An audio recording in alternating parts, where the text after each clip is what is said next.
这是一个精神科医师。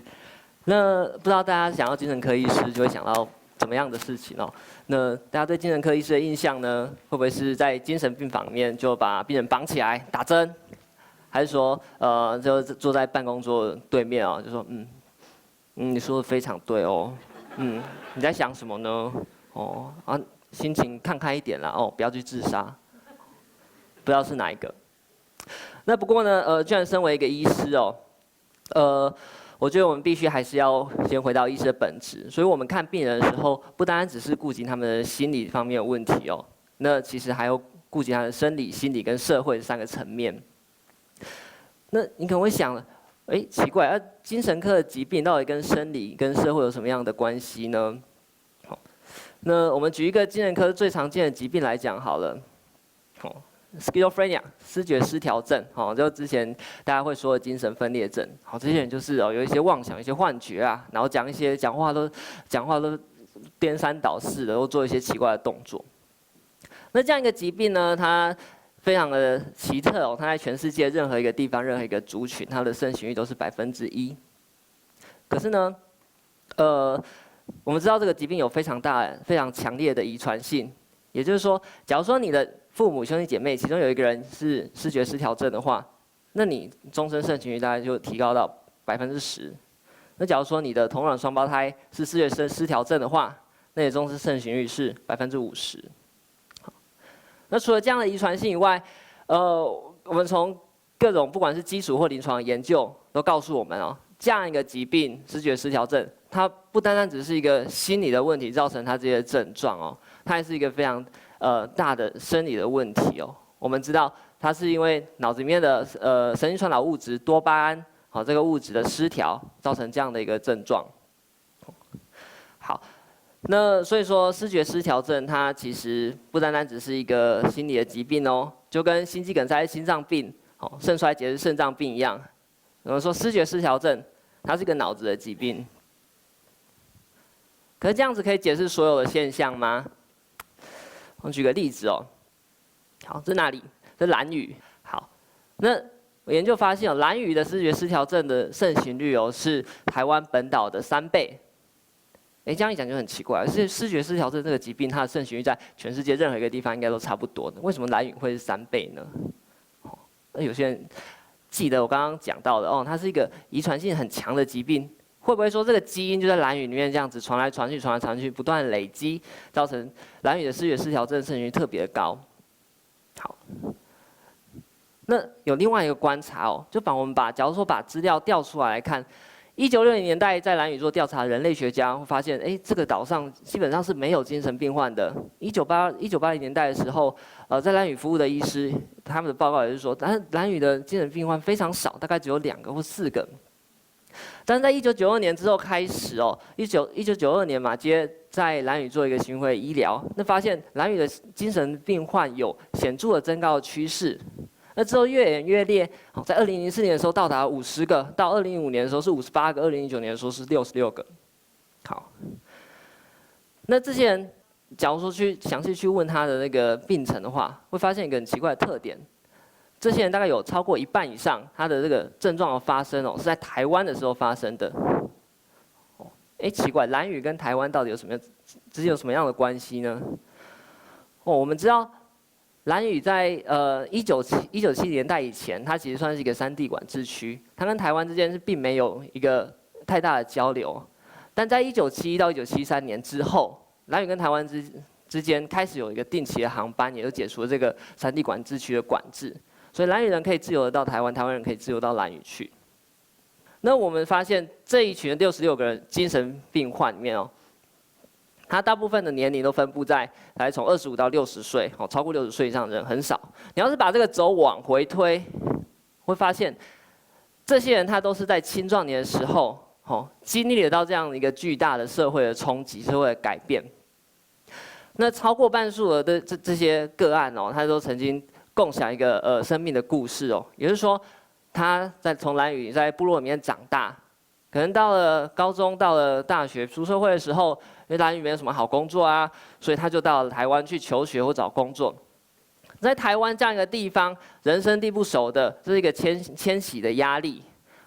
那再加上他原本在村子里面可能是一个很好的渔夫，可能很会打造独木舟，但他在台湾他什么都不是，所以缺乏了他原本的社会架构，那他的原本的家庭功能也就解构了。那再加上，他自我的价值观也就随之瓦解，所以造成什么问题？造成酗酒。那有些人到后来就发生一些精神症状，然后被送回兰屿。好，那除了说思觉失调症以外物质的滥用，尤其是酒精的滥用也是在精神科算是一个非常重要的领域。我们可以看到，根据人类学家鸟居龙藏的调查兰屿的达悟人基本上是一个没有酒精文化的原住民族所以不知道为何兰屿人的祖先他从菲律宾巴丹岛移居到兰屿的时候，不知道为什么就没有把这个酿酒文化带过来，所以兰屿原本它的文化里面是没有酒的。可是从1971年之后开始兰屿这个它的酒类的消耗量跟酒类的消耗金额都直线的上升。好，所以我们说了2个故事，一个是思觉失调症，一个是物质滥用。那这2个可能是跟社会有关可能你会说这是因为你们精神科的疾病才这么特别吧？那我现在来说一个跟精神科比较无关的疾病 ，HIV， 艾滋病。那艾滋病跟精神科基本上没有什么关系嘛，它是一个传染疾病。那我在成为精神科医师之前呢，我曾经2度到非洲去行医。那第一个去的国家是在南部非洲的史瓦济兰，第2个去的国家是在西部非洲的加纳。那说到史瓦济兰就不得不提醒它是一个世界上艾滋病盛行率最高、平均寿命最低的国家。那大概有3成的人口感染艾滋病毒这样子。那在那边的内科病房，常常看到这样一个画面就是有一个年轻的病人到我们内科病房，那时候就已经发烧，非常的虚弱。那我看他脸上就出现一些黑斑，那这个在那样子的地方，大家可以猜测说这是一个卡波西氏肉瘤。好，所以你可以知道这个病人他是一个艾滋病末期的患者。那么我当然会去问他的家属，这个人他到底发生什么事啊？怎么会弄到这样子？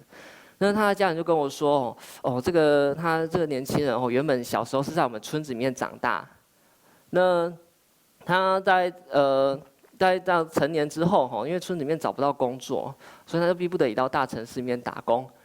结果4、5年之后回来，他就变成这个样子。那说到传染病有2个要件一个当然是要有传染源，那第2个呢要有传染途径。那我们知道艾滋病它又不是像 SARS 那样子可以这种随便就可以传染出去的，艾滋病是接触体液传染的。好，那史瓦济兰它这个国家它有非常多的丘陵地，那它居住形态是一个散村的形态，所以也就是说一户人家跟一户人家，一个村子跟一个村子之间距离是相当大的。那在这样子的地理条件之下，艾滋病是怎么样在史瓦济兰传开的？它怎么变成史瓦济兰一个最头大的一个问题呢？那有一天我去问我们的司机大哥说，这个当地人的司机你这个我们医疗团给你的月薪大概是多少钱？那他说大概台币5000块。那台币5000块，史瓦济兰的物价其实并不低它一瓶那个300cc 的可乐，铝罐装的可乐，大概台币20块，所以它其实很多物价是跟台湾差不多的。因为想，哇，5000块，他怎么养活自己，甚至养活家人啊？那我们知道这样子5000块的薪水，可能在一个农村社会或者在传统的部落里面，有可能他可以去借由一些自己的生产来自给自足。可是当现在已经变成一个货币经济、规模经济的时候，所有的货品全部都这样摆在架子上，贴了一个标价。那你去获得这些生活必需品的唯一的方法是什么？当然赚钱，拿钱去买嘛。但这些人他有可能赚到钱吗？非常难嘛，所以他逼不得已，他又只能从他自小生长这个村子移居到大城市里面去那边打零工。那脱离了他自己的社会规范，脱离他自己的家庭之后，又没有办法很快的融入这个大城市，他变成一个流离在中间的边缘人。那这些边缘人年轻人聚集在一起，这就是一个，不管是毒品，不管是酒精，不管是性传染病所滋生的一个根源。所以他染上这些问题，然后带回自己的村子里面，就把这些问题在村子里面传开了。那后来我去加纳的时候，发现一个完全不一样的生活的景观哦，像图片这样子的一个大卖场，像家乐福一样的大卖场，在加纳基本上是非常少见的。加纳最常见的是什么呢？哦，最常见的像这张图一样哦，就是这是他们的第2大城，然后最热闹的地方就是充满这样子一大堆的摊贩，你现在到处都是摊贩啊，又看不到像史瓦济兰这样一个哦，这个东西还有个高级餐厅。那加纳到处都是摊贩，那除此之外也看不到史瓦济兰有时候可以看到这样的高级的跑车哦，阿法罗密欧。那加纳看到的是什么呢？哦，加纳看到就是这种Nissan或者是现代的小汽车，哦，这小汽车还被当货车来用，哦，这里挂了一串香蕉这样子。加纳给我的感觉是，好像每一户人家里都有一小块田，好，每一户人家都做一些小生意。那这些小生意或者小小的农业呢，虽然没有办法创造多大的 GDP 啦，也没有办法创造出像是那样子一个大规模的出口或是怎么样，可是它至少可以维持一家人的温饱。所以说，我们看一下加纳跟史瓦济兰的艾滋病的盛行率，加纳是3%，史瓦济兰是它的10倍哦，25到30%。那其实2个国家的在人类平均发展指数的排名是差不多的，可是它差在它的贫富差距。好，加纳是第61名，史瓦济兰呢，它高居第19名。我们看下前3名是谁？第1名赖索托，第2名南非，第3名波兹瓦纳。假如说大家对这几个国家名字比较陌生的话，我们可以看一下这张地图。它刚好就是在这个世界上 HIV 盛行率最高的这个南部非洲地区，全部都在这里。联合国曾经做一个报告哦，即使是在发展相对于比较高的在欧美日等等的国家，就贫富差距，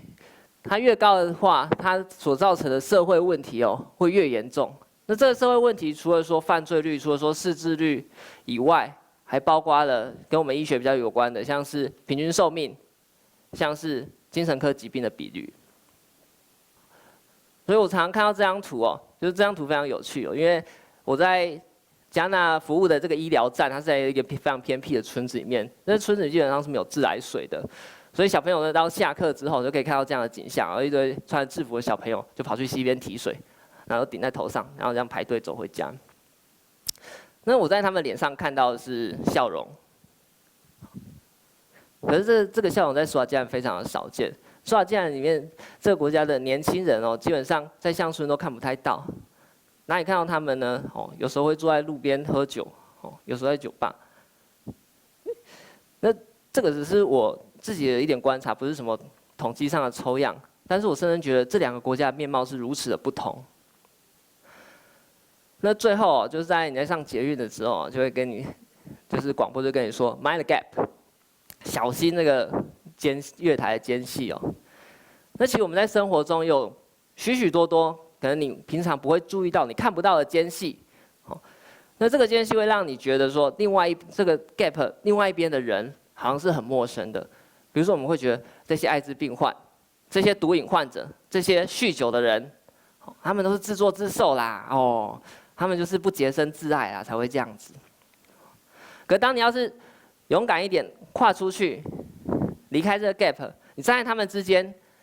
把这个问题放在它背后的巨大社会脉络底下来看的话，它就开始出现意义。